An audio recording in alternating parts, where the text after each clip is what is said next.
The air is still, heavy with smoke and endings. You're standing in a city that no longer breathes, where walls whisper and windows stare back like empty eyes. Somewhere, a piano plays a few lost notes before the silence takes over again. The ground beneath you trembles softly, not from gunfire anymore, but from memory itself, the echo of all that has been lost. If these quiet journeys through history speak to you, take a moment to subscribe, not out of habit, but to keep these untold stories alive. And before we drift deeper, tell us where you're listening from, or which image lingers with you the most. Now, breathe in the stillness. Let the past unfold at its own pace. You're listening to echoes of war. A city waiting to die. April 1945. Spring has come to Berlin, but the season has forgotten to bring warmth. Cherry blossoms hang over cratered streets, their petals settling in the dust of collapsed buildings. Somewhere in the distance, the eastern horizon glows, not with sunrise, but with the fires of a city already half destroyed. The people of Berlin no longer speak of victory. They speak of when the Russians will come. Every rumor moves faster than any soldier. The silence before the storm. In a basement on Wilhelmstrasse, a group of neighbors huddle around a battery radio. Its voice, thin and distorted, insists that German troops are regrouping. No one believes it anymore. When the broadcast ends, the silence is heavier than the rubble overhead. Water runs only a few hours a day. Bread is rationed to crumbs. The trams no longer run, but their rails still gleam through the dust, catching bits of sunlight like old scars. Above ground, the city smells of wet plaster, smoke, and fear. The soundscape has changed.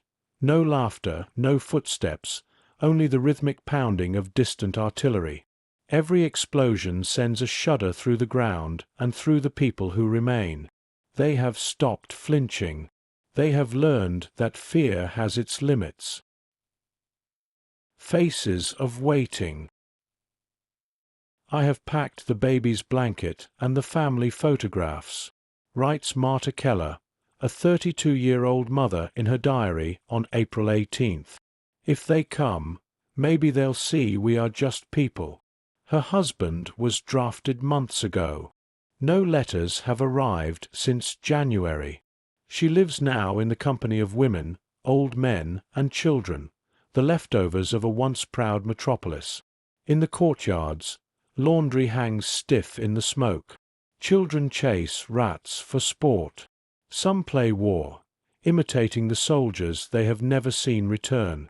A teenage boy, barely 15, wears a dented helmet too large for his head. He patrols the block with a wooden rifle, convinced that honor is still possible. The end of belief. For 12 years, the city had been a stage for certainty. Banners, parades, torchlight promises. Now those same streets are coated in the ash of burned propaganda. Posters still cling to walls. Victory or death. The glue outlasts the faith. Each night, Goebbels' voice still pierces the airwaves, shrill, defiant, disconnected from reality. He speaks of miracle weapons, of loyalty unto death. But even the most loyal listeners lower the volume now. They have come to understand that every speech costs them another night of denial. In the shelters, whispers replace slogans. Do you think he's still alive? Someone asks about the Führer. No one answers. The bunkers. Beneath Berlin lies another city, a honeycomb of cellars and subway tunnels. There, life continues in half-light, soup made from boiled wallpaper, candles carved from soap. The air is thick, not from smoke, but from desperation and unwashed skin. When the sirens wail, everyone knows their part. Grab the children, the bucket of water, the photo of the dead husband. Descending the stairs feels like descending into a grave. Some pray, some curse, some simply stare at the walls, lips moving in silent arithmetic, counting explosions to guess how close the front has come. A city of ash and echoes. The Tiergarten, once green and manicured, is now a forest of blackened trunks. People cut trees for firewood, dragging branches through the streets like corpses. The zoo animals that survived the bombings roam between ruins, ghosts of another order. Horses pull carts filled with the last belongings of those who still hope to escape westward. Yet most know there is nowhere left to run. On the Spree River, bridges have been rigged with explosives. Soldiers guard them nervously, smoking the last of their cigarettes. Some look barely older than the boys who salute them from the sidewalks. The approach. By mid-April, the thunder from the east is constant. Artillery shells arc over the horizon like falling stars. Each one lands closer. In the nights, the sky flickers, orange reflections bouncing off low clouds. From rooftops, one can see the city burning in concentric circles, slowly collapsing toward the center. Civilians watch with a kind of numb awe. After so much propaganda, reality feels abstract, as if they are witnessing someone else's war. Orders from above. Official decrees still appear, nailed to lampposts. Every able-bodied man must defend the capital. Deserters will be shot. But the language of command no longer holds meaning. Even the Gestapo offices are half empty. Some officers have shed their uniforms and vanished. In schoolrooms converted into first-aid posts, teachers tear textbooks into bandages. A chalkboard still reads, "Arithmetic exam, Monday." No one erases it. An ordinary morning. April 25th, 1945. Dawn breaks over a city barely recognizable. Marta Keller stands by her window, holding her daughter. She sees 3 women dragging a bathtub on a cart, filled not with water, but with bread crusts and blankets. The church bell on Leipziger Strasse rings once, then stops. Its rope has snapped. In the distance, a sound like thunder swells and then splits into the staccato of machine guns. Someone in the courtyard mutters, "They're here." The last market. In an open square near Alexanderplatz, a small crowd gathers around what used to be a vegetable stall. Now it serves as a barter market, a spoon for a potato, a coat for a loaf. Paper money is worthless. The only real currency is food, and rumors. A woman whispers that the Soviets are only a few kilometers away.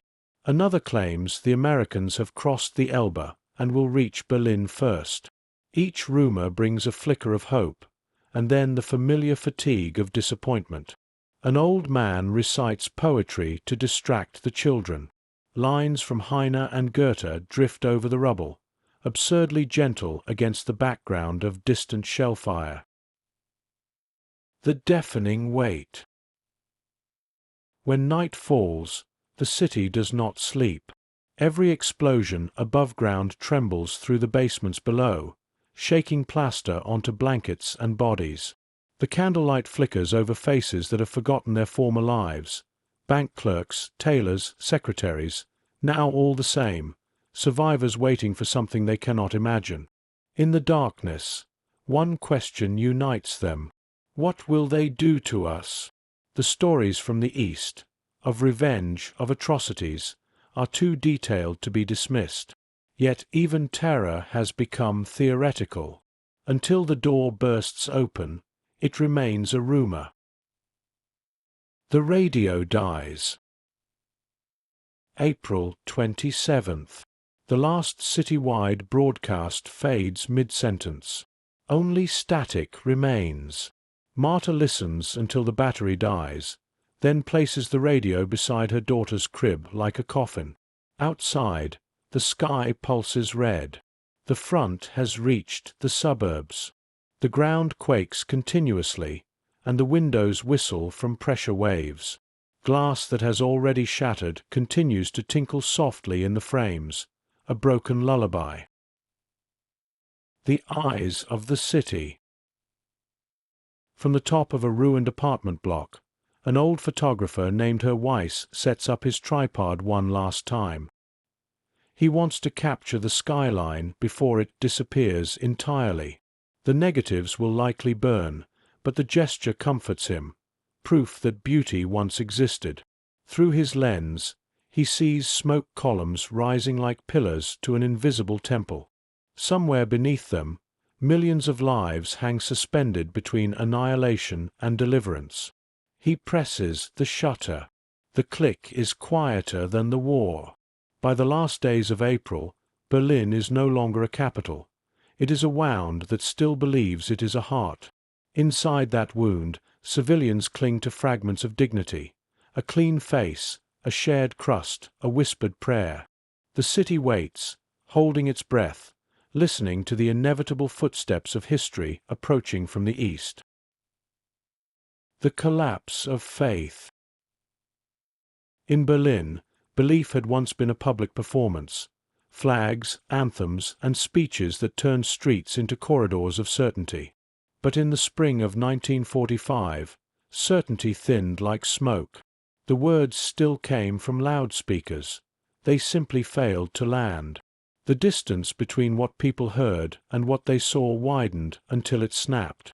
The last believers were often the quietest. They stood in doorways with folded arms, eyes fixed on the middle distance, listening for the sound of a miracle weapon that never arrived. The others, most of the city by now, pretended briefly while the patrols passed. After that, the truth lived in whispers. Rumor became the city's second language. One day it promised American tanks at the western gates. The next, a secret negotiation that would spare civilians if they held out just one more night. Each rumor lasted exactly until the next explosion reminded everyone what was real. In a crowded basement off Friedrichstrasse, a teacher named Frau Brand kept a notebook. She wrote the date, then 2 columns, said on the radio and seen with my eyes. Under radio, she noted, reinforcements. Under eyes, no soldiers on our block for 3 days. Under radio, courage and discipline will prevail. Under eyes, the baker cried while cutting the bread. She closed the book, ashamed of how long it had taken to begin telling herself the truth. Not all disbelief was courageous. Some of it was simply practical. Mothers who once queued to hear the party line now queued for water, learning that the shortest sermon was a full bucket. Fathers who had paraded in tidy uniforms now bartered those uniforms for tins of fish. People did not renounce belief. They outgrew it, like a coat that suddenly no longer fit. In the cafes that still had walls, the posters remained. Slogans flaked in the damp. Victory or death, one said, above a window blown inward by pressure waves. A boy traced the letters with a finger and asked his grandmother which they had chosen. She told him to sit and be still. At night, Goebbels poured his voice into the city like bitter medicine. He spoke of honor, duty, and the glory of endurance. The voice had always been theatrical. Now it was thin and sallow, a man lecturing a burning house. Some listeners turned the dial down to a hush, embarrassed to be caught in the same room with him. Others turned the dial to static, which felt closer to honesty. The churches did not fill. Faith, the religious kind, had never been encouraged by the men in brown. And yet, in the blackout hours, some slipped inside to sit with the candles, not to pray, exactly, but to learn the posture of quiet. Priests spoke softly, nearly apologizing for their presence. They did not promise rescue. They offered chairs.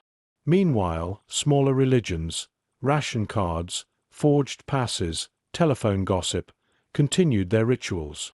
A counterfeit stamp could multiply a family's food by 2. A cousin with a bicycle became a minor saint.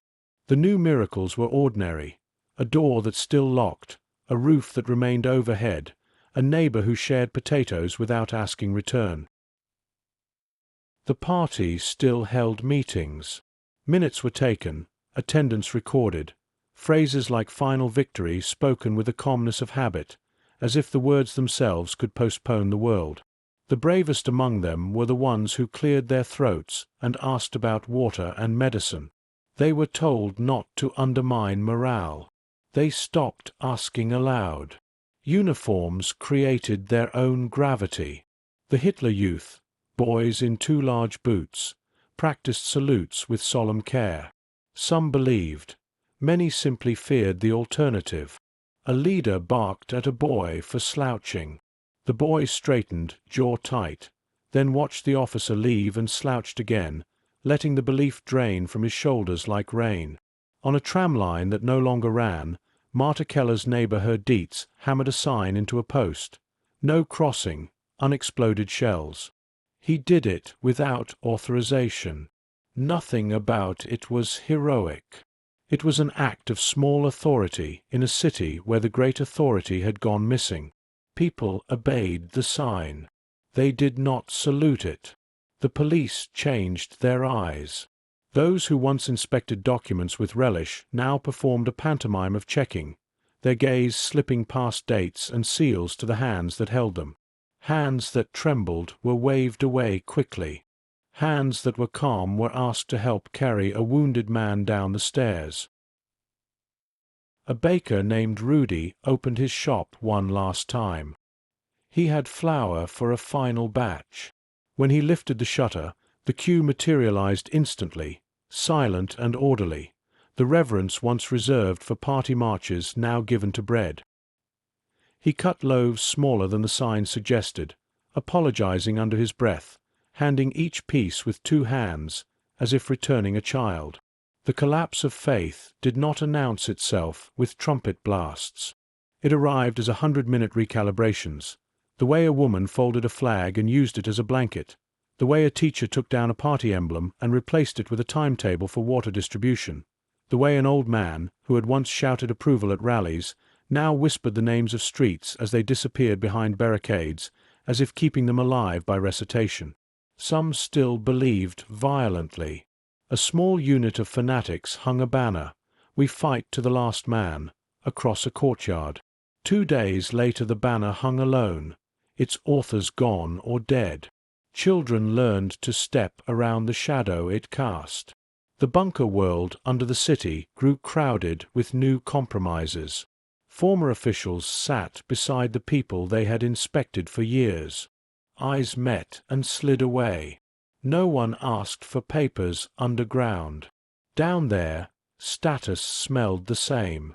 The only ranks that mattered were the quiet ones, who brought water, who shared candles, who knew how to make broth from bone. Everywhere, people practiced that delicate skill, believing without believing.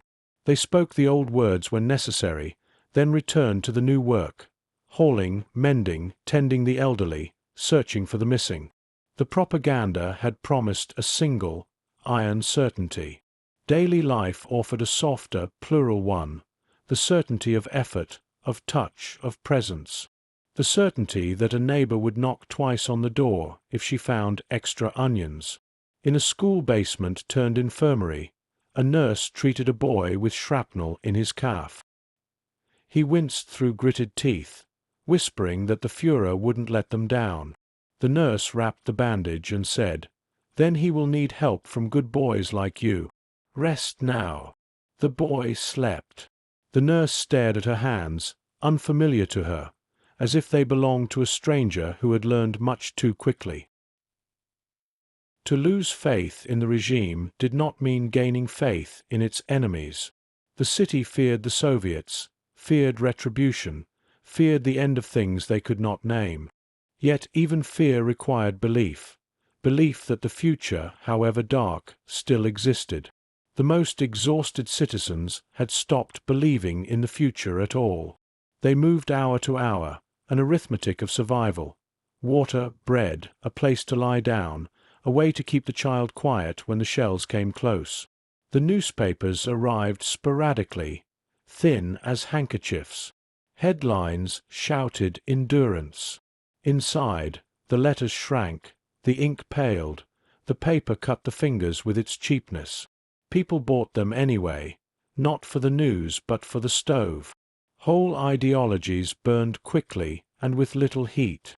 A party official appeared with a list and a megaphone. Men to the front. Boys of 15 to report. The crowd complied with the choreography. Doors opened, steps sounded, faces appeared. Then a woman began to cough deliberately, wet and loud, the cough of infection. She touched her son's forehead in public view, performing a fever. The official hesitated. The megaphone dipped. He left the list, promised to return. He didn't. To the last, some waited for an order that would make sense of the suffering. They had built lives around the promise that someone knew what to do. Admitting that no one did was like stepping into open air. A clerk named Vogel sat at his desk in a ruined office, stamping forms that no longer traveled anywhere. At sunset, he placed the stamp carefully in a drawer, folded his jacket over the chair, and walked home in shirt-sleeves, a civilian at last. The collapse of belief also sounded like laughter, though the laughter was strange and a little frightened. When a loudspeaker repeated a line about calm in the capital, a nearby wall shed a sheet of plaster at the word calm. People laughed with their hands over their mouths. Not mockery, relief at the accidental honesty of gravity. Children adapted quickly. They traded badges for marbles, salutes for games of hide and seek in half-ruined stairwells. A girl used a party armband to tie back her hair. Another wrapped it around a doll. A boy rehearsed a speech he had been assigned weeks ago and forgot the second sentence, not out of rebellion but because other sentences, shorter, truer, took up the space. In the zoo, the last surviving animals paced their enclosures, the regularity of their steps hypnotic. A woman watching them realized she had never truly believed in the speeches, only in the routine the speeches permitted. A time to shop, a time to work, a time to listen. With the routine gone, the words evaporated. She apologized to the animals under her breath and left a crust of bread on the railing, though she knew it was forbidden. The inner emigration, the private exile millions practiced by closing the mouth and opening the eyes, found its collective expression in a new etiquette. People learned to say "we'll see" in a tone that meant no, and to say of course in a way that meant never again. Appearances were kept just long enough to survive them. A nighttime gathering in a cellar. 10 people, 1 candle, the smell of earth and hair oil. A former party member spoke carefully, circling his sentences so they wouldn't cut. He confessed to having believed because belief had been easier than doubt. He apologized without asking forgiveness. The others listened. No one absolved him. No one accused him. The candle guttered and steadied. When the shelling paused, someone said, "Tomorrow we'll move the elderly to the south wall. It's thicker." Agreement murmured around the circle.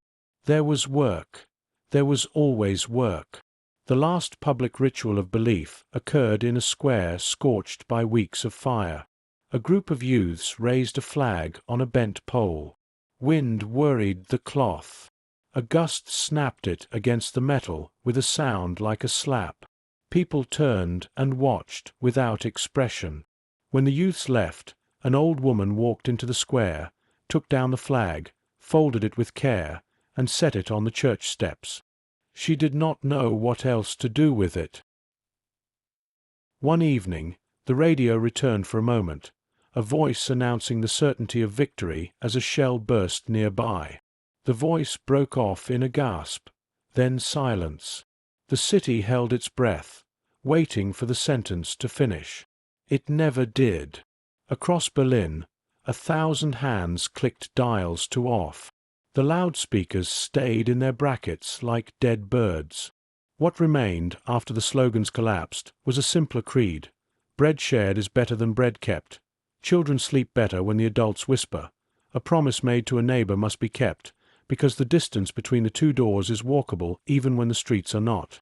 Dignity may be performed without audience or uniform. A person can be wrong for a very long time and then, in an instant that feels like waking, decide to be less wrong.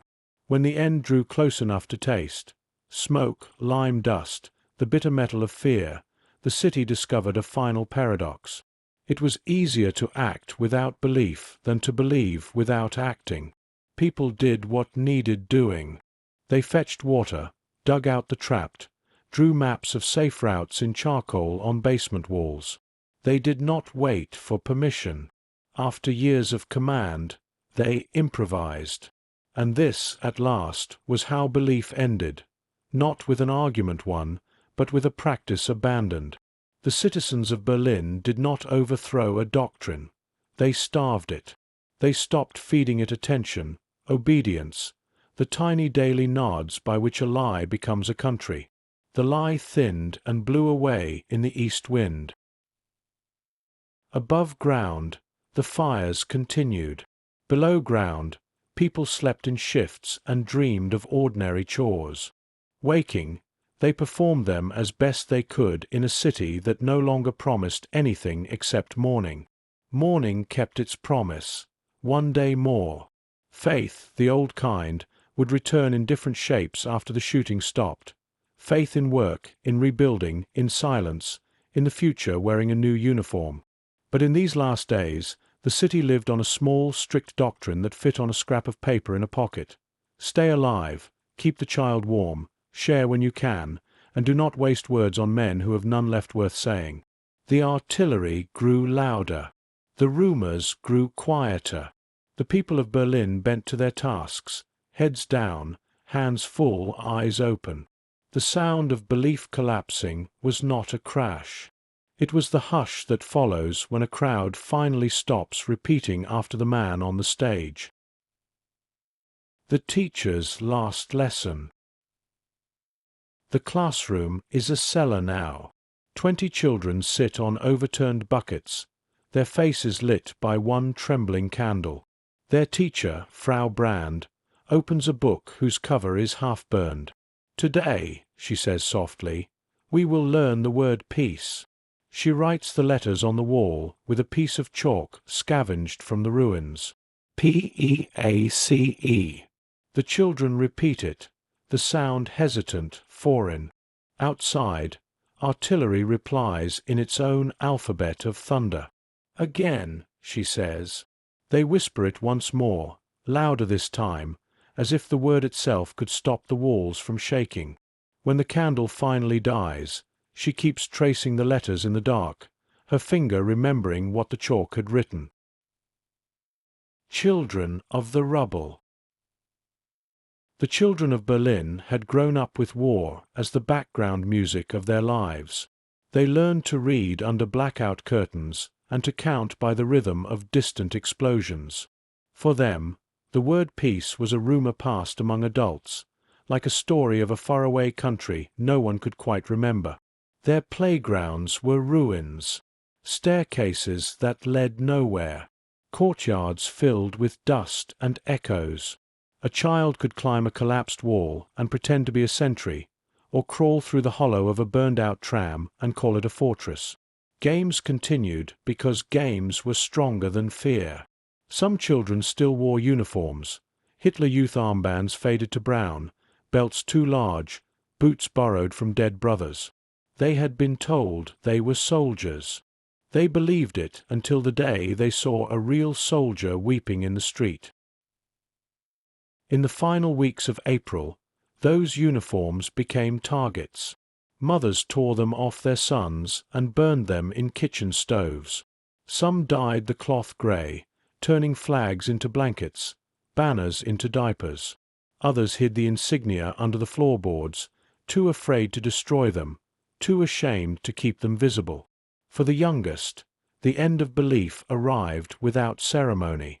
They saw their parents' faces and understood.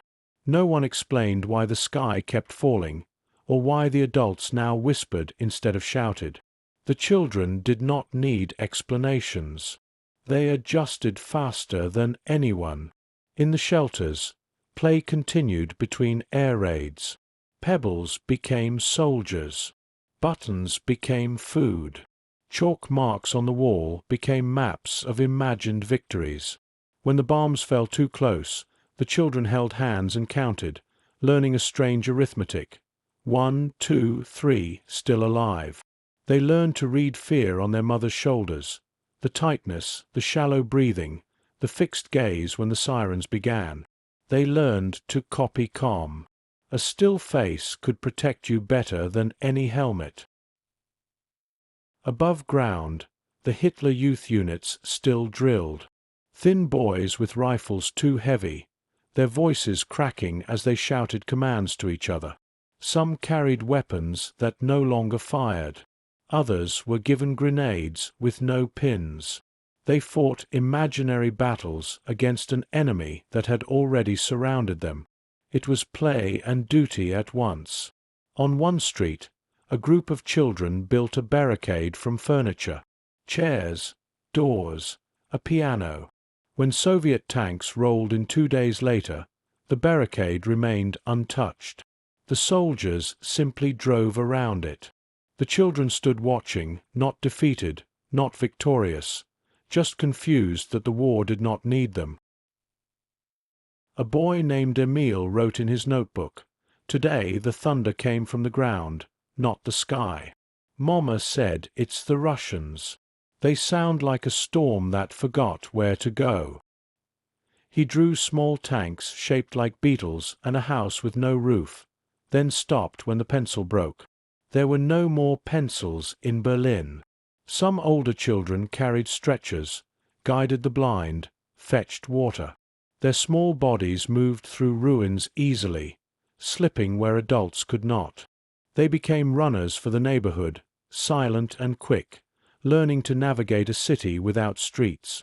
A girl named Lotte collected spoons. She said they were good luck. She tied them with string and wore them like medals.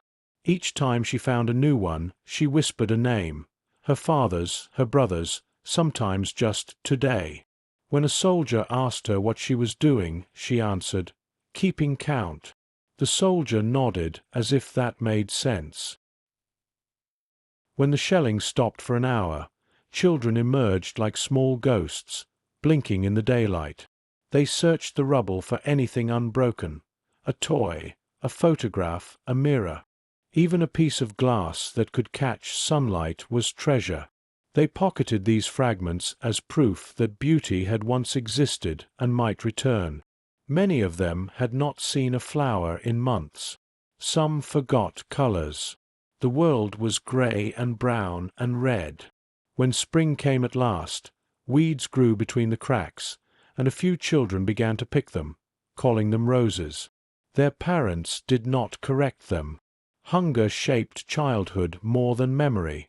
The thin became thinner, bones sharp against skin. A crust of bread was a prize, a potato peel, a celebration. The older ones lied to the younger, said they were full, said they weren't hungry, just to see the little ones chew and swallow. It was a new version of love, quieter and more painful than any lesson they had been taught in school. In the bunkers, school continued in fragments. Teachers improvised with soot on walls, using bits of coal to write numbers. 2 + 2 became an act of defiance, proof that thought still mattered. The alphabet mixed with artillery, A, B, boom, C. Some children learned to read by candlelight, tracing the letters with fingers blackened by smoke. Others learned different lessons. They learned that adults could lie. They learned that heroes could vanish. They learned that obedience had limits, and that kindness could appear in unlikely uniforms. A Soviet medic who bandaged a wounded child became, for that child, the first face of peace. When the Red Army entered Berlin, the children were among the first to see them. They peeked from basements and stairwells, watching boots move past their hiding places. Some cried, some ran, some simply stared. The war had filled their heads with monsters. What they saw were men, tired, dirty, human. A boy asked his mother, "Are they the bad ones?" She said, "They're just the ones who came." The boy thought for a moment and said, "Then maybe the others will come later." She nodded, unable to explain that there were no others left. In one neighborhood, Soviet soldiers handed out bread. Children followed them, wide-eyed, torn between fear and hunger. The bread was coarse, sour, real. They ate it standing, too fast, choking on gratitude they didn't understand. Some soldiers smiled, others looked away. There were moments of mercy and moments of horror, often in the same street, the same hour. The children learned to read danger the way sailors read weather, by the tone of a voice, by the smell of the air. Many had lost fathers at the front, mothers in the bombings, homes to fire. They wandered between shelters, adopted by whoever had space. They called strangers aunt and uncle, though the words had lost their meaning. Family became a shifting arrangement, built from necessity rather than blood. At night, when the city groaned under shell fire, they whispered stories to each other. Fairy tales twisted by war, wolves replaced by soldiers, witches by air raids, castles by bunkers. But the endings were always the same. Someone survived. That was the only kind of magic they still believed in. There were small rebellions, too. Boys climbed statues and painted mustaches on marble generals. Girls stole chalk and drew suns on walls blackened by smoke. These gestures meant nothing and everything. They were ways of saying, "We're still here." A few days before the final surrender, a group of children found a phonograph in a pile of debris. They carried it to a cellar, cranked it by hand, and listened to a record scratched beyond repair. The melody wavered, half music, half static. Still they swayed to it, eyes closed. It was the sound of something that wasn't war. After the city fell, children became the first to explore the silence. Adults stayed indoors, afraid. The children climbed out, walked the streets, examined the tanks left like sleeping beasts. They filled the air with footsteps and questions. "What happens now?" they asked anyone who looked older than them. No one knew. A little girl named Greta found a doll buried in rubble. One arm missing, face scorched. She washed it in a puddle and wrapped it in cloth. When another child asked why she bothered, she said, "Because it's mine." The doll became her companion in the New Berlin, a city where everything had to be claimed again, piece by piece. Weeks later, Allied photographers arrived. They took pictures of the children playing in ruins. The world saw them and called them the children of the rubble. The phrase sounded poetic. In reality, it was just accurate. These children rebuilt the first kind of peace. They learned to trade instead of steal, to help instead of hide. They cleared debris, carried bricks, fetched water, shared soup. No one told them to. They had watched the adults obey too long. Their rebellion was to begin without orders. In the evenings, when the smoke turned blue in the air, they sat on steps and watched the city breathe again. Somewhere a bird returned, a real one, not made of metal, and the children looked up, trying to remember what song it sang. They would grow up fast. Many would never speak of what they had seen. Some would become the architects of the New Berlin, others its quiet ghosts. But in those final weeks, when the world cracked open, they carried the lightest and heaviest burden of all: to witness without understanding, to survive without forgetting. Marta Keller and her daughter. Marta Keller wakes each morning before dawn, if dawn can still be called that, a grey slow light through cracks in the ceiling. Her daughter, Elise, sleeps beside her, wrapped in an old curtain. Marta counts her breaths the way other people count prayers. When the shelling pauses, she climbs the stairs to fetch water from a broken pipe. The air smells of lime dust and smoke. She moves carefully. The steps creak like voices. At the top, she sees a boy pushing a wheelbarrow filled with bricks. His face is black with soot, his eyes bright. He nods to her. For a moment she feels something like pride or grief. She can't tell the difference anymore. Back in the cellar, she whispers a lullaby while washing her daughter's face with cold water. The child asks, "When will Papa come home?" Marta answers, "When the sky turns blue again."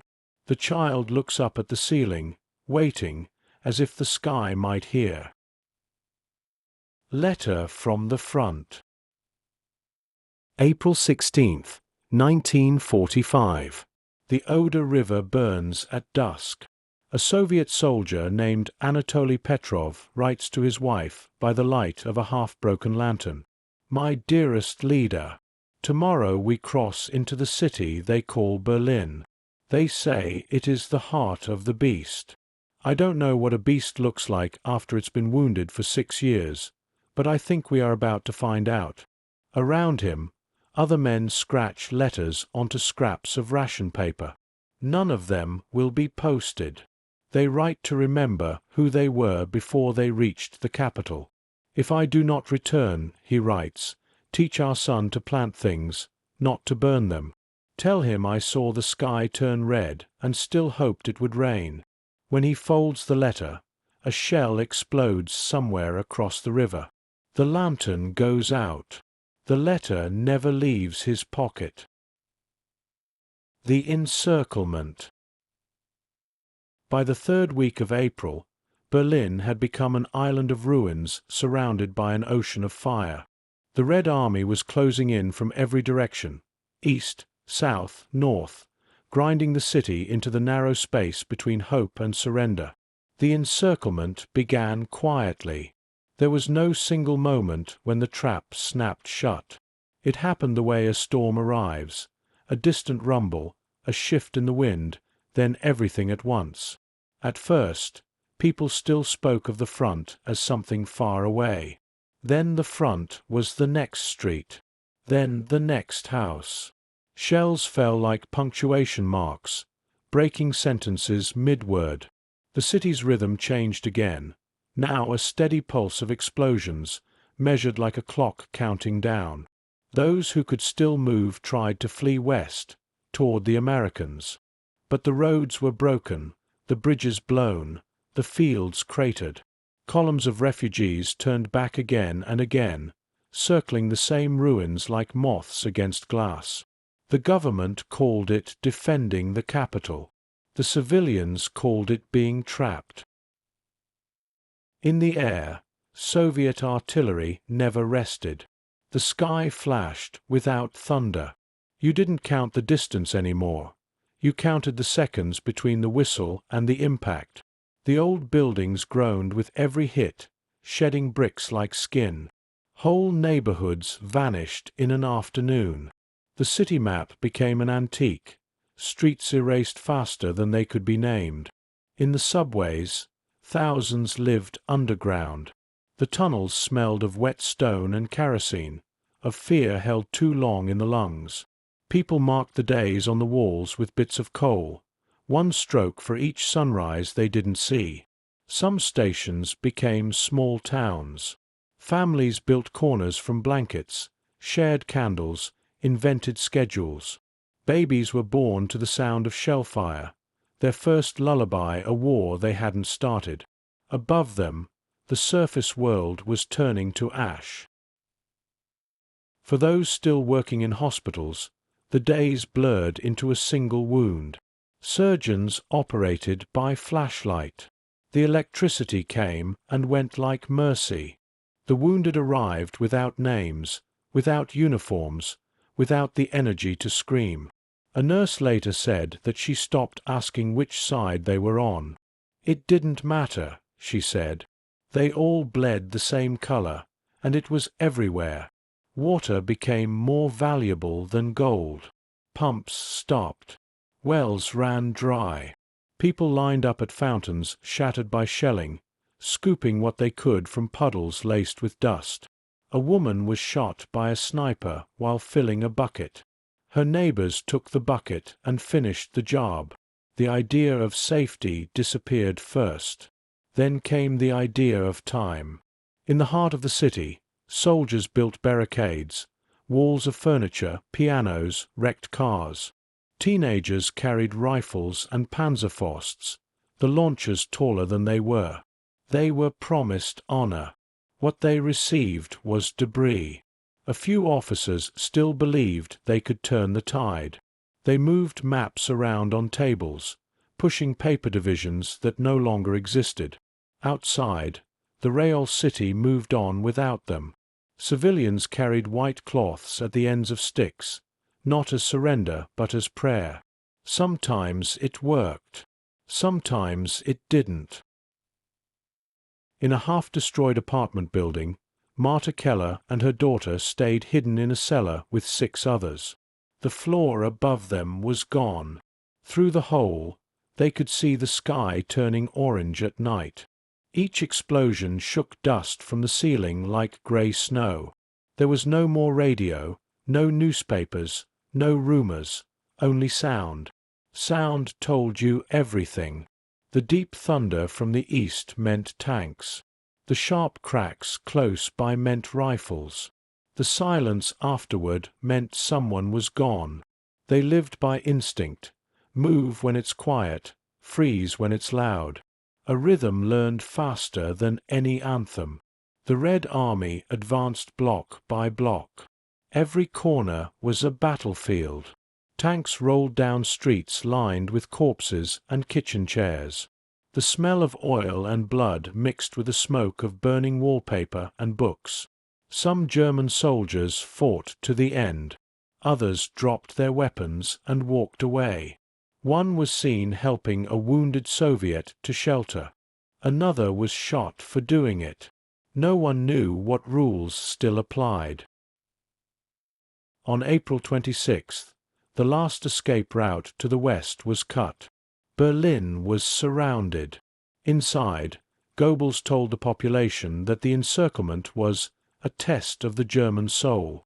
But by then, the soul had other concerns: food, water, air. People still spoke politely in queues, even when those queues led to nothing. A woman fainted while waiting for soup that never came. Those around her waited for her to wake. When she didn't, they stepped aside carefully, as if not to disturb her sleep. The subway tunnels began to flood. Water seeped from broken mains, rising slowly along the platforms. Mothers held children on their laps, measuring the water's climb against the tiles. When it reaches the 3rd line, one said, "We'll go upstairs." She never said what waited upstairs. Some stations became graves when the exits collapsed. Others became sanctuaries. A single candle could turn strangers into a family. An old man told stories to keep the children calm. His voice trembled but never stopped. He told them about summers before the war, lakes, music, ice cream, laughter. The children listened as if he were describing another planet. By April 28th, the Soviet shells were hitting the city center. The smell of the Tiergarten's burning trees drifted across the streets. Berliners could taste the war in the air, bitter, metallic, final. The sky was a low, constant roar. The ground trembled as if the earth itself were retreating. For those who had waited 6 years for a miracle, it had come, but not the one they were promised. Somewhere near Potsdamer Platz, a group of civilians emerged after 2 days underground. The streets were empty except for the dead. They walked cautiously, hands raised, waiting to see who would appear first, a German patrol or the Russians. They saw neither, only smoke, moving like slow rivers through the air. One of them said, "We're the last ones." Another answered, "No, the city's still here." They looked around at the ruins and tried to believe him. In the Reich Chancellery bunker, officials still used typewriters, still stamped papers. Outside, the empire had already ended, but the habit of administration survived it by a few more days. Orders were sent, received, filed, as if bureaucracy itself might outlast the world. The soldiers guarding the entrances smoked in silence. Some had stopped saluting. The ritual felt absurd under the ceiling dust that fell like snow. At night, the horizon burned brighter than the moon. The city's edges glowed red, closing inward. The circle tightened. The roar of artillery merged with the hum of collapsing buildings. The people of Berlin lived inside that circle, pressed between two powers, and between them, the last traces of their own illusions. They no longer asked who would win. They asked what would remain. In a diary found after the war, a nurse wrote, "The city feels like a lung that can no longer exhale. We breathe smoke, and we call it air." The encirclement was complete, but surrender was still forbidden. Loudspeakers ordered civilians to resist the Bolshevik invasion. Few still listened. Those who did wondered who the message was for, the living or the dead. Each day the circle grew smaller, the sounds closer. Whole districts vanished behind fire and dust. People marked time not by the clock, but by which buildings were still standing. The zoo, the hospital, the post office, gone. The baker's sign that once read "warm bread today" now read simply "warm." By April 30th, the war had arrived everywhere at once. Streets were battlefields, cellars hospitals, stairwells graves. Children slept beside rifles, old men beside typewriters, soldiers beside strangers. Everyone had become both witness and survivor, trapped together in the narrowing space of history. When the first Soviet tanks reached the Brandenburg Gate, they stopped firing. A few soldiers climbed down and looked around, bewildered. No cheers, no orders, just whined through the ruins. They had reached the heart of the enemy empire and found only silence. The city that once shouted now whispered. The circle had closed, and inside it Berlin kept breathing, shallow, irregular, refusing even now to die. Marta's shelter. In the days of the encirclement, Marta stops marking the calendar. The pencil stubs are gone, and the days have stopped deserving names. Her neighbors take turns guarding the stairwell, though there's nothing left to guard. She keeps her daughter busy counting beans, a handful that must last the week. When the artillery grows closer, she covers Elisa's ears and hums. The sound is soft but steady, like the memory of peace. Once, during a lull, Marta hears a knock at the door. She opens it to find a Russian leaflet dropped from the sky. "Women of Berlin, stay in your homes.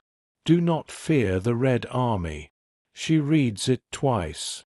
Then she folds it into a small square and hides it under her daughter's pillow, as if paper could protect them. That night, the child dreams of voices speaking a language she doesn't know, and Marta dreams of silence. The photographer's negative. In a half-collapsed attic near Alexanderplatz, Herr Weiss, the old photographer, sets up his tripod one last time. He wants to capture the city before it disappears entirely. Through the cracked lens, Berlin looks like another planet, a moon made of brick and sorrow. He takes 3 exposures. The final frame catches a woman carrying water through smoke, her silhouette perfectly still amid the blur of ruin. Weeks later, Soviet soldiers find the camera.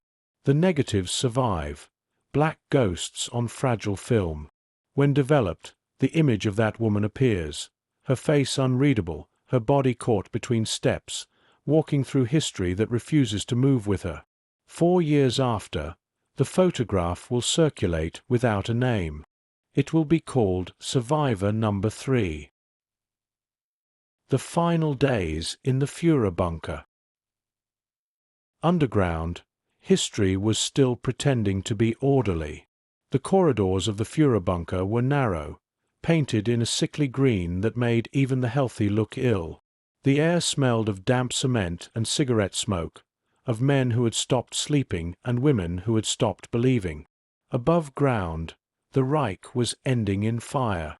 Below, its architects clung to maps, telephones, and the fantasy of control.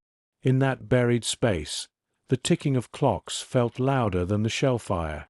Every minute was counted, as if time itself could be managed like territory. The phones rang less often, and when they did, the voices on the other end were ghosts, divisions that no longer existed, commanders speaking from nowhere. Hitler still held his briefings every morning. He listened to reports that no longer matched the world outside. Red pins advanced across his maps, closing in like blood through paper. He raged, then quieted, then raged again. No one corrected him any more. To his secretaries, he was both smaller and larger than life, a pale, trembling figure, yet still the center of gravity in that suffocating world. They took dictation as shells shook the walls, pencils trembling but words still recorded, because that was their task. Outside, the city that had once worshipped him was collapsing one street at a time. Inside, he demanded troop movements from armies that existed only on paper. Every order was another echo in a chamber already empty of reality. Magda Goebbels visited the corridors like a ghost, her children hidden away in the next bunker room. She smiled mechanically, her voice soft, detached. "They will not grow up in a world without National Socialism," she said to a nurse, as if reciting a bedtime story. The nurse said nothing. There were no right answers left. Her husband, Joseph Goebbels, still broadcast speeches, now directly from beneath the chancellery. His voice climbed through the air vents, spilling into rooms like poison gas. He spoke of honor, of destiny, of dying as heroes. The men listening in the next room could hear him mispronounce words from exhaustion. The voice that had once ruled millions now struggled to rule a sentence. Above the bunker, the garden of the Reich Chancellery was no longer a garden. It was a graveyard of craters, twisted steel, and the sound of shells landing close enough to make the earth shudder like a heartbeat. Soldiers ran messages through smoke that no longer had direction. One stumbled and dropped a bundle of orders into a puddle. He looked at the papers, laughed once, a strange, short sound, then walked away. The city around them was dying loudly. The bunker, by contrast, was a theater of whispers. Every step, every sigh carried down the corridors. People began to speak softly out of instinct, as if noise might draw the war inside. The cooks still prepared meals from the last remaining supplies. Potatoes, a little pasta, canned vegetables. Someone managed to serve a birthday cake. No one ate it. The candles were used for light instead. Witnesses later said the days blended into each other, indistinguishable but heavy. Hitler's moods swung between despair and fury. He shouted about betrayal, about the cowardice of generals, about armies that had never existed. Then he would sit in silence, stroking his dog, staring into nothing. When he finally ordered that Berlin be defended to the last bullet, no one replied. The words hung in the air, a command with no destination. Outside, the last defenders were boys and old men. They fired Panzerfausts from basements, vanished under rubble, appeared again 2 blocks away. To the bunker's map room, they were just black dots. To the city, they were the sound of resistance fading into static. By April 29th, everyone knew the end had come. The lights flickered constantly. The air was thick, the ventilation broken. People moved slower, as if wading through invisible water. Eva Braun, pale but composed, tried to keep fragments of normality. She wore her best dress, wrote farewell letters, spoke gently to the secretaries. "It will be quick," she said once, though no one had asked. Down one corridor, the propaganda minister's children were singing. The melody drifted through the air, eerily clear amid the explosions. A lullaby for a dying ideology. That evening, Hitler dictated his last will and testament. The words were formal, detached, a bureaucratic suicide note. He blamed everyone, the generals, the Jews, fate itself. Only he was without fault. The typist later said his voice was calm, almost polite. It was the calm of a man already dead. Afterward, he shook hands with each of them, thanking them for loyalty. One woman tried to smile. Another began to cry and quickly apologized. The next day, he married Eva Braun in a brief ceremony witnessed by a handful of followers. Champagne was poured. Someone even laughed, quickly, guiltily. Outside, Soviet shells were landing less than 100 meters away. By afternoon, the explosions were constant. The walls trembled.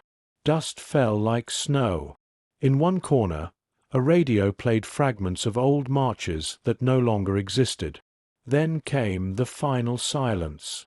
A shot, muffled by concrete. Then another. No one moved at first. The sound was small, almost ordinary. When the doors finally opened, the smell of burnt powder filled the corridor. The war, it seemed, had finally reached its last room.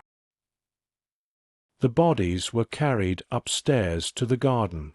The earth was soft from the rain of ash. Gasoline was poured, matches struck. Flames swallowed what was left of an empire that had promised to last 1,000 years.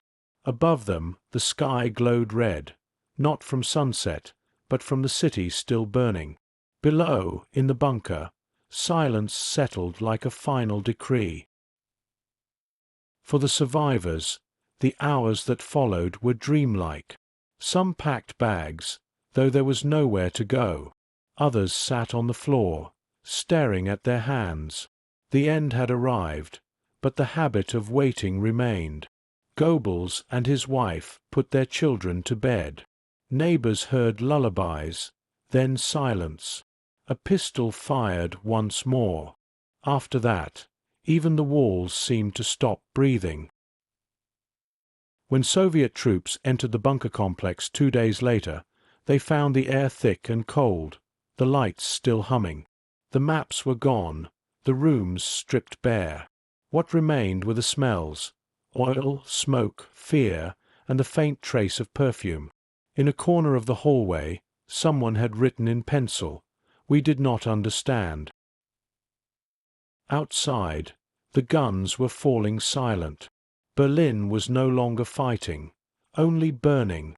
The Red Army's flags rose over the ruins. The war in Europe was ending, but in that bunker it had already ended days before, not with a bang, but with a whimper beneath the ground. The empire had collapsed into a single room, a single gunshot, a handful of smoke. And in the streets above, the people of Berlin began to crawl out from under history, blinking in the ash-grey light of what came after. The day the war ends below ground. When the rumors reach the cellar that the Führer is dead, Marta doesn't react. She sits against the wall, holding her daughter, feeling the vibration of distant explosions fade. Someone asks, "Do you think it's true?" Marta says, "I think the world has stopped caring what's true." Later, a neighbor passes around a crust of bread. They eat in silence, the way people take communion, carefully, reverently.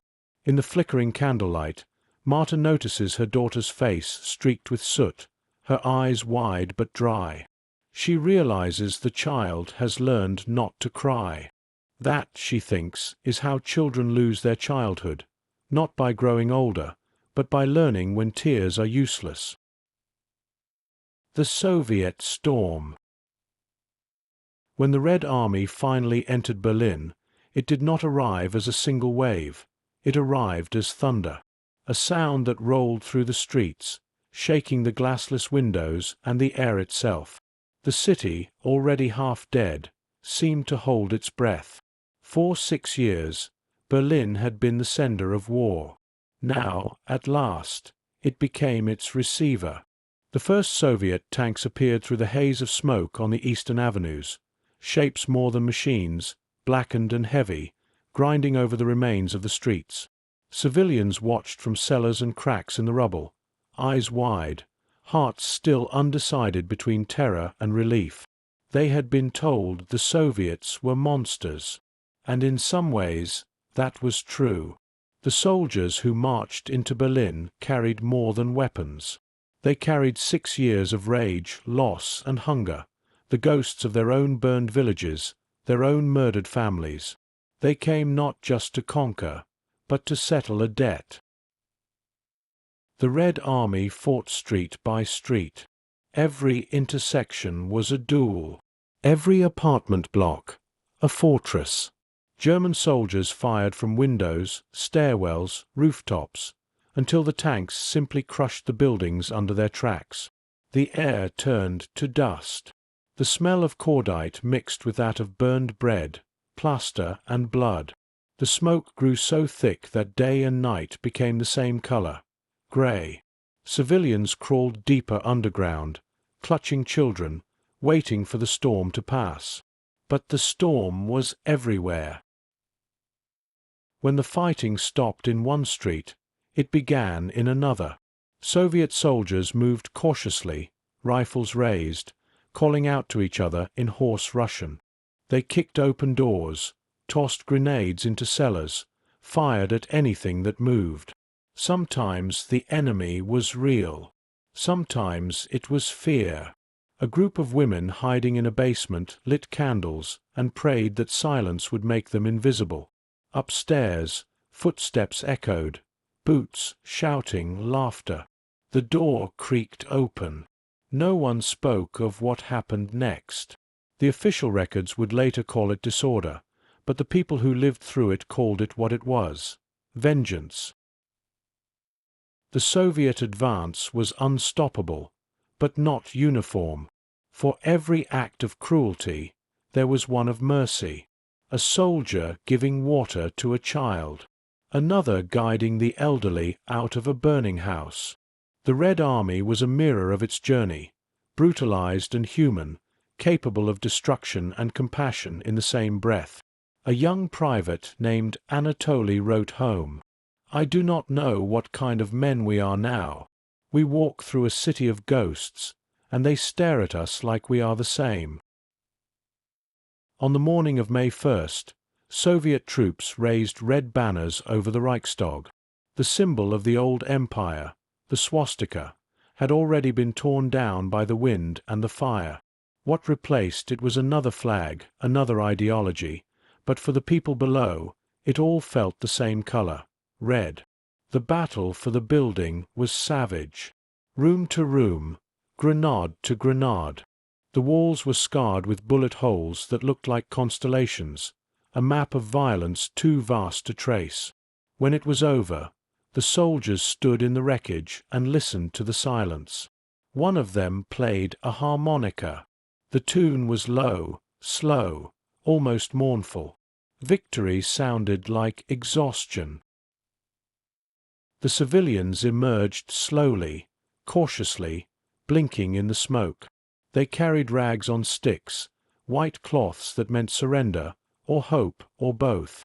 Some tried to speak Russian, others only pointed to their children. A Soviet officer looked at them, then at his men, and lowered his weapon. "Enough," he said. The word spread like wind. Dovolno. Enough. Not everywhere listened. In some districts the war continued. Small pockets of resistance, men too frightened or too proud to stop. The Red Army crushed them with efficiency. There were no speeches, no prisoners. Night brought a new kind of terror. The city went dark again, not from blackout orders, but from absence. The rules that held people together dissolved. Drunken soldiers roamed the streets, firing into the air, shouting victory songs. Women hid wherever they could, under rubble, behind doors, in each other's arms. The sound of laughter became something dangerous. But amid the chaos, there were also soldiers who stood guard over the defenseless, who stopped their comrades, who remembered in that final hour what they had fought for. History would forget most of them. It remembers destruction better than restraint. In the hospitals, Soviet medics treated both sides. The wounded were beyond politics. A German nurse held a soldier's hand as a Russian doctor stitched his leg. No one spoke. In that silence, the war finally began to end, not through victory, but through exhaustion. The Red Army's commanders moved into government buildings, set up radios, gave orders in curt tones. Berlin was theirs, but they looked at it with a kind of disbelief, a city that seemed more grave than prize. One general said, "We took the capital of the world. Now what?" No one answered. Outside, the fires continued to burn. At dawn, smoke curled between the ruins like fog. The sound of distant artillery faded, replaced by the corps of crows circling above the rubble. Berliners began to emerge, thousands of them, grey with dust, silent, dazed. Some carried suitcases filled with nothing useful, photographs, medals, books. Others carried only children. They moved like sleepwalkers through the city that had once promised them eternity. Soviet soldiers watched them pass. Some offered cigarettes or bread. Some simply stared. For a few brief moments, both sides looked at each other not as enemies, but as survivors. Then the language barrier rose again, and they drifted apart. In the cellars, people whispered about suicide pacts, about poison pills, about what the Russians might do next. Others whispered the opposite, that life would continue, that work would return, that perhaps the worst was finally over. The city itself seemed undecided, trembling between despair and relief. When the guns finally fell silent on May 2nd, the silence felt unnatural. People listened for the next explosion, the next order, the next lie. None came. For the first time in years, Berlin was quiet. A woman stepped into the street and lifted her face toward the sky. It was grey, but empty. No planes, no sirens. Just air. She began to cry, not from grief or joy, but from the sheer unfamiliarity of peace. Across the city, Soviet soldiers gathered in the streets, their rifles slung, their faces hollow with victory. They had reached the end of the war, but none of them knew what to do with it. A captain wrote in his diary, "We have conquered the enemy. Now we must learn how to stop fighting." Berlin was finished. But in the ashes, life began its quiet rebellion. A child's cry, a kettle whistling, a door creaking open to daylight. The Soviet storm had passed, leaving behind silence, smoke, and the fragile heartbeat of survival. Marta and the first soldiers. When the Red Army enters their street, Marta hides behind a stove with Elise pressed to her chest. The footsteps echo through the stairwell, heavy, foreign, final. She whispers, "Don't move. Don't make a sound." Then a man's voice calls out, Russian, low, uncertain. She doesn't understand the words, but the tone isn't anger. It's exhaustion. A moment later, a hand appears in the doorway holding a piece of bread. The soldier doesn't look at her, doesn't smile, just places it on the floor and leaves. For a long time, Marta doesn't move. When she finally reaches for the bread, her hands tremble. She breaks it in half and gives the larger piece to Elise. The child eats slowly, chewing like prayer. That night, Marta lies awake, listening to the sounds above. Laughter, shouting, gunfire, singing. Somewhere between the songs and the screams, she realizes the war is over. But peace has not yet learned her address. The radio signal. May 2nd, 1945. 4:17 a.m. Somewhere under the Reichspost building, a radio operator still works. His headphones buzz with static. His logbook is soaked with sweat. He has been transmitting the same message for hours. Berlin still holds. Repeat. Berlin still holds. Outside, Soviet boots are already on the stairs. He knows it. He says the words anyway, because that's what he was trained to do, to speak order into chaos. When the door bursts open, he lifts the headphones from his ears. A Soviet sergeant gestures for him to stop. He hesitates, then keys one last line in Morse. "The war is over for me." He drops the key. The sergeant lowers his rifle. Neither of them speaks. Between ruin and liberation. When the guns went silent, Berlin did not cheer. There was no parade, no singing, no catharsis. The end of the war arrived like an echo fading into dust, not a climax, but an absence. The city was unrecognizable. Streets had lost their names, landmarks their shapes. Buildings leaned against each other like exhausted men. The air smelled of smoke, stone, and something sweet and rotten, the scent of victory decomposing. For days, no one knew what to do with their hands. They carried buckets without water, letters without recipients, keys to doors that no longer existed. The old order had vanished overnight, and the new one had not yet learned to speak.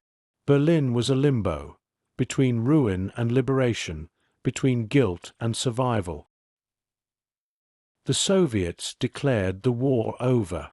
But for the people of Berlin, another war had just begun, the war to stay alive. The first battles were fought in kitchens, in queues, in the slow search for food. People traded whatever they had, rings for bread, blankets for cigarettes, bodies for protection. Morality became a luxury few could afford. A loaf of bread could decide the shape of a week. A spoonful of sugar could buy forgiveness.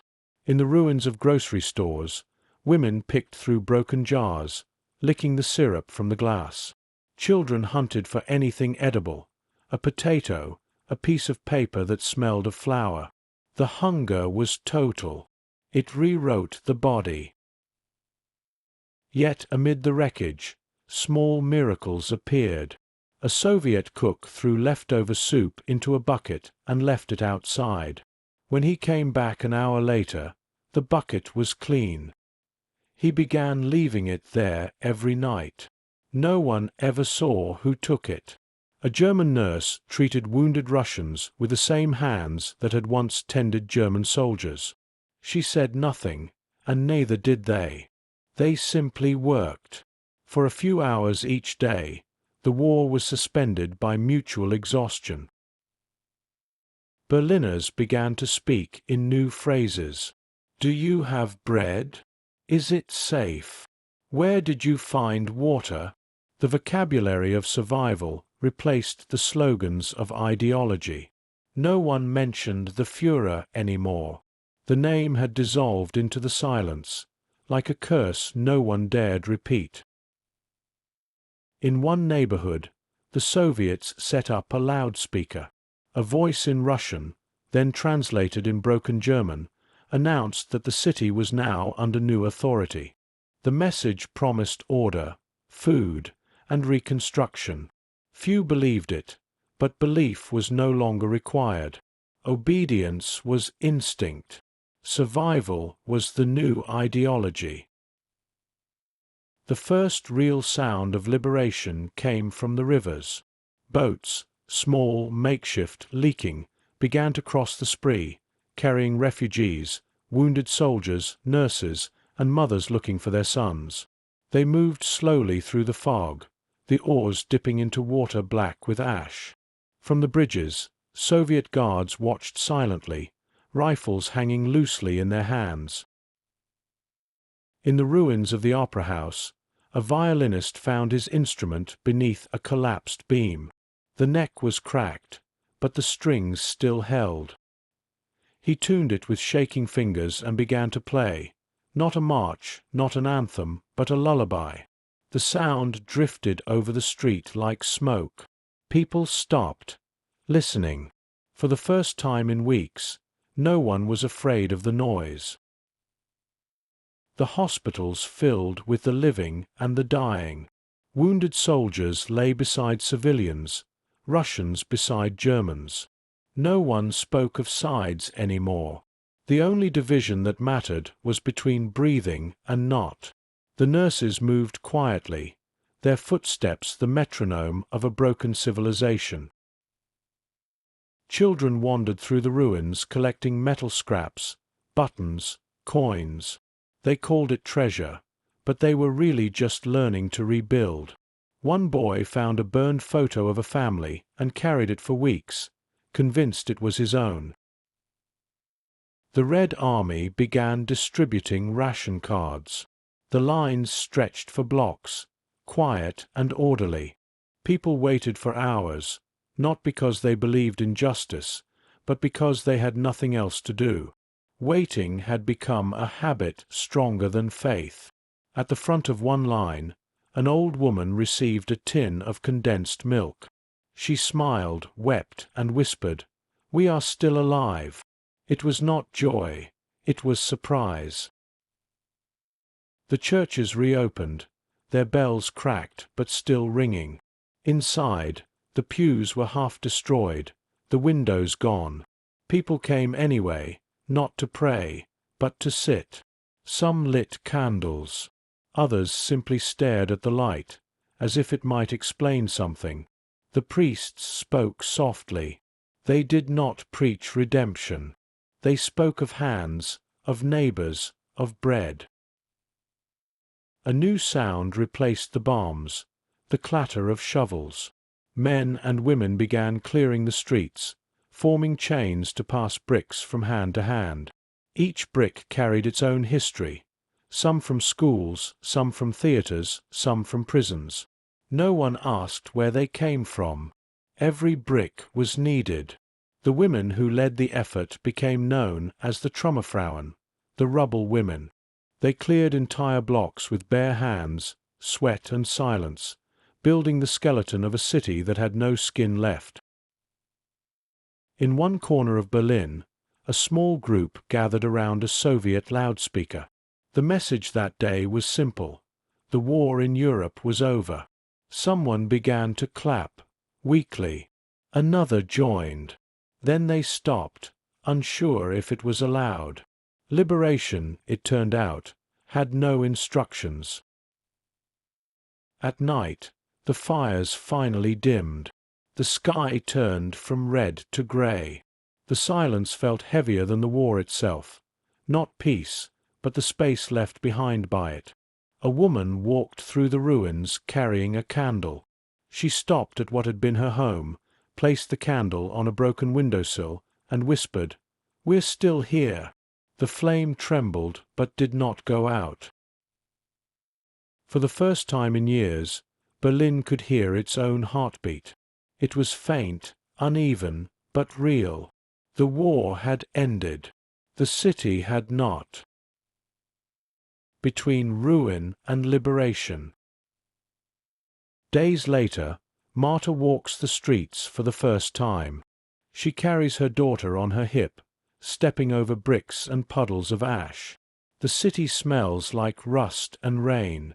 On a corner, she finds a Soviet field kitchen giving out soup. She waits in line, silent among strangers. When it's her turn, the cook fills her tin cup and nods once. She says spasibo, the only Russian word she knows. He looks surprised, then smiles. They eat sitting on a curb. The soup is thin but warm. Elise laughs for the first time in weeks, a small, brittle sound that cuts through the ruin like sunlight. Marta closes her eyes, just for a second, to memorize it. The candle in the window. Night in the new silence. A woman named Marta Keller stands in what remains of her apartment, its walls half gone, its floor dusted with ash. She lights a candle and sets it on the windowsill, not for faith, not for prayer, but for direction. Somewhere out there, her husband might still be alive, or someone else might need the light. Across the street, another candle appears, then another. Soon, faint dots of flame flicker through the ruins, marking where life still breathes. From a distance, the city looks like a constellation slowly being redrawn. No borders, no banners, just small circles of light learning how to belong to the dark again. Echoes of the ashes. In the spring of 1945, Berlin was not conquered. It was emptied. The armies left, the smoke thinned, and what remained was something quieter, a city reduced to the sound of sweeping, footsteps, breathing. Everywhere you looked, there was grey. Grey streets, grey sky, grey faces, as if the world had been drawn in pencil and someone had forgotten to colour it in. The war had ended, but it hadn't finished. It lingered in the air like dust that refused to settle. Days became weeks. The people of Berlin learned how to exist inside a wound. They buried the dead in courtyards, marked the graves with wood scraps and chalk. They learned to sleep through silence, which was harder than sleeping through bombs. They learned to start fires without matches, to cook without pots, to live without certainty. The city had no clocks, but it had rhythm, the rhythm of rebuilding. Children grew used to ruins as home. They climbed walls that had once been schools, played among columns that had once been museums. The war was their geography, every street a lesson in loss. Some drew chalk lines on the ground to mark where rooms used to be. Others planted seeds in old helmets, waiting to see what could grow in the ashes.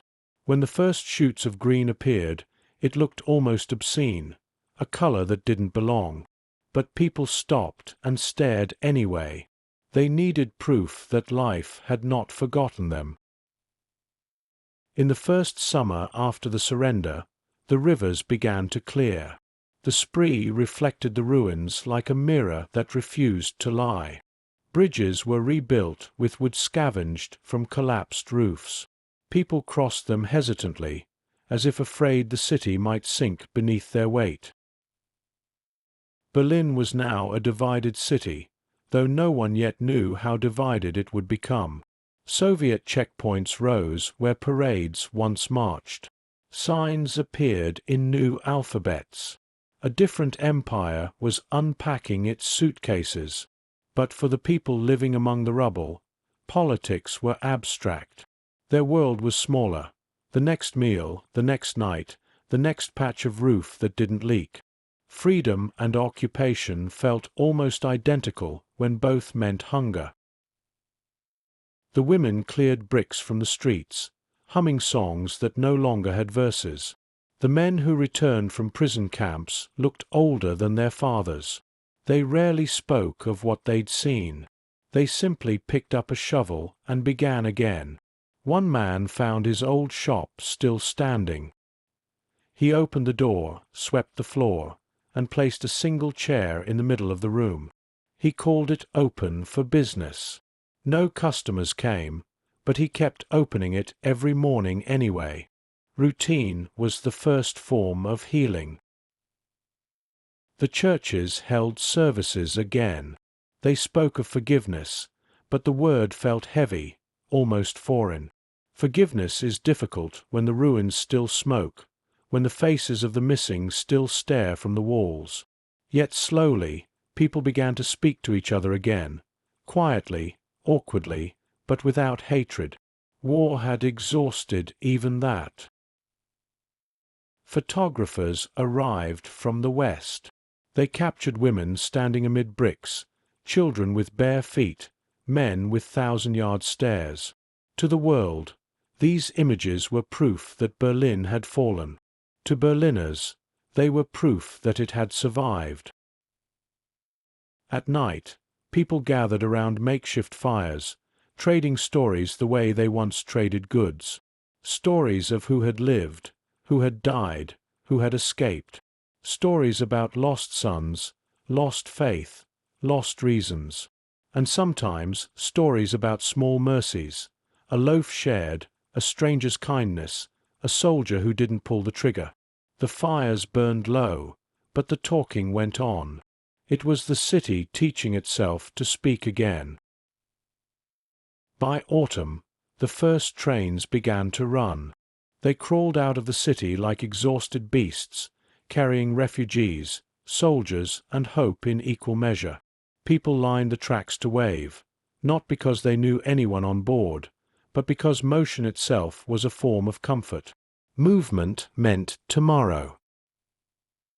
Years later, when Berlin was rebuilt, glass towers where ruins had stood, trains gliding where tanks once roared, the survivors rarely spoke of that spring.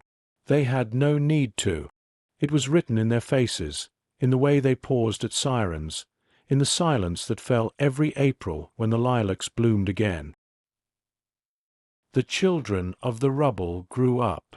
Some became engineers, rebuilding the city they had once scavenged. Some became teachers, teaching words their parents had been afraid to say. Others left, unable to live among ghosts that still walked in daylight. But they all carried Berlin inside them, the version that existed between destruction and rebirth. The past never left entirely. It lingered beneath the asphalt, in the cellars, in the bricks reused for new walls.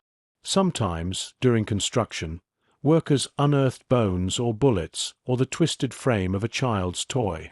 Each discovery was a reminder that history sleeps lightly. And yet, life continued. Markets reopened. Trams returned. People fell in love again, awkwardly, guiltily, desperately. Births began to outnumber deaths. Laughter began to sound natural again. The city remembered what it was to be alive. Years later, when asked what liberation had felt like, one woman said, "It wasn't joy. It was breath. The feeling of air returning after holding it for too long. That breath became the rhythm of Berlin's resurrection." The ruins would one day be cleaned, the streets renamed, the walls rebuilt. But the true rebuilding began in the silence, in the gestures between neighbors, in the small acts that refused to disappear, the sharing of bread, the lighting of candles, the sweeping of streets. Out of those gestures, Berlin learned to live again. The city that once burned the world became, slowly, a place where the world could gather again, to remember, to rebuild, to forgive, to forget. The past remained, as it always does, in the echoes, not to haunt, but to remind. Echoes of the Ashes. Marta's Epilogue.